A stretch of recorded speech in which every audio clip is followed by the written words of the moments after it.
ଦିନେ ଅର୍ଜୁନ ଭଗବାନ ଶ୍ରୀକୃଷ୍ଣଙ୍କୁ ପଚାରିଲେ, ହେ ମାଧବ, କିଛି ଲୋକ ବଡ଼ ବଡ଼ ପାପରେ ଥିଲେ ମଧ୍ୟ ତଥାପି ସେମାନେ କେବେ ପାପର ଫଳ ଭୋଗ କରନ୍ତି ନାହିଁ। ଏହା ଏପରି କାହିଁକି ହୋଇଥାଏ ଭଗବାନ? ତେବେ ଭଗବାନ ଶ୍ରୀକୃଷ୍ଣ କହିଲେ, ହେ ପାର୍ଥ, ଗୋଟିଏ କଥା ଶୁଣାଉଛି, ମନ ଦେଇ ଶୁଣ। ଦିନକର ଘଟଣା। ଜଣେ ଧର୍ମାତ୍ମା ରାଜା ବ୍ରାହ୍ମଣମାନଙ୍କ ପାଇଁ ଭୋଜନ ଭଣ୍ଡାରର ଆୟୋଜନ କରିଥିଲେ। ଶହ ଶହ ବ୍ରାହ୍ମଣ ଆସି ଭୋଜନ କରୁଥିଲେ।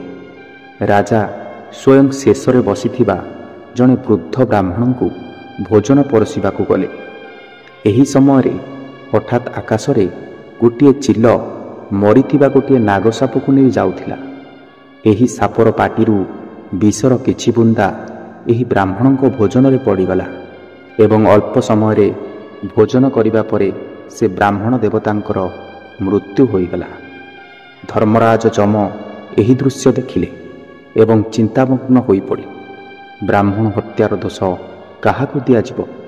ରାଜାକୁ, ଯିଏକି ଅଜ୍ଞାନରେ ଥିଲେ, ନା ଚିଲକୁ, ଯିଏକି ନିଜ ସନ୍ତାନ ପାଇଁ ଖାଦ୍ୟ ନେଉଥିଲା, ନା କି ସେ ସାପକୁ, ଯିଏ ପ୍ରଥମରୁ ମରିସାରିଥିଲା?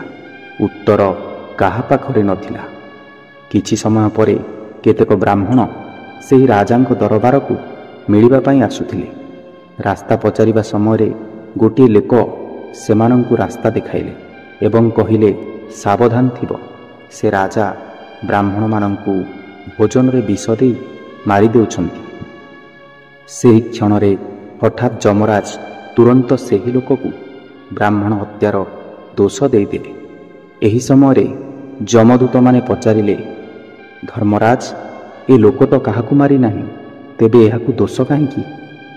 ଏହି ସମୟରେ ଯମରାଜ କହିଲେ, ହେ ଦୂତମାନେ, ଏହି ଲୋକ କେବଳ ଏକ ନିନ୍ଦା କରୁଛି ରାଜାଙ୍କର। ସେ ଯେଉଁ କଥା କହୁଛି ତାହା ବାସ୍ତବରେ ସତ୍ୟ ନୁହେଁ।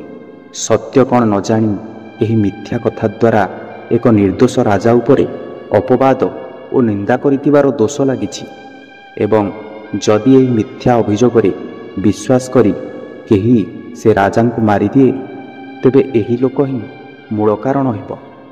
ଯେଉଁ ମନୁଷ୍ୟ ମିଥ୍ୟା କଥା ପ୍ରଚାର କରି ଜନସାଧାରଣଙ୍କ ମନରେ ଭୟ ବା ଘୃଣା ସୃଷ୍ଟି କରିଥାଏ, ସେ ହିଁ ପ୍ରକୃତରେ ପ୍ରଥମ ଦୋଷୀ ହୋଇଥାଏ।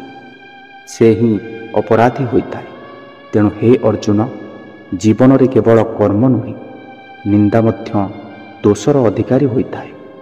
ଯେଉଁ ଲୋକ ମିଥ୍ୟା କଥା କହି ସତ୍ୟ ଉପରେ ପ୍ରଶ୍ନ ଉଠାଏ, ସେହି ମଧ୍ୟ ଦୋଷର ମୂଳ କାରଣ ହୋଇଥାଏ ଏବଂ ଦୋଷୀ ହୋଇଥାଏ।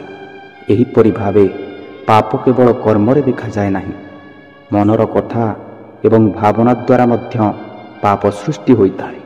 ତେଣୁ ଜୀବନରେ ସତ୍ୟ, ନ୍ୟାୟ ଓ ଭଲ ବ୍ୟବହାର ରାସ୍ତା ଚାଲିବା ଅତ୍ୟନ୍ତ ଆବଶ୍ୟକ।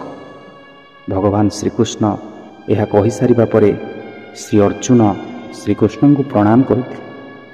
ଜୟ ଜଗନ୍ନାଥ।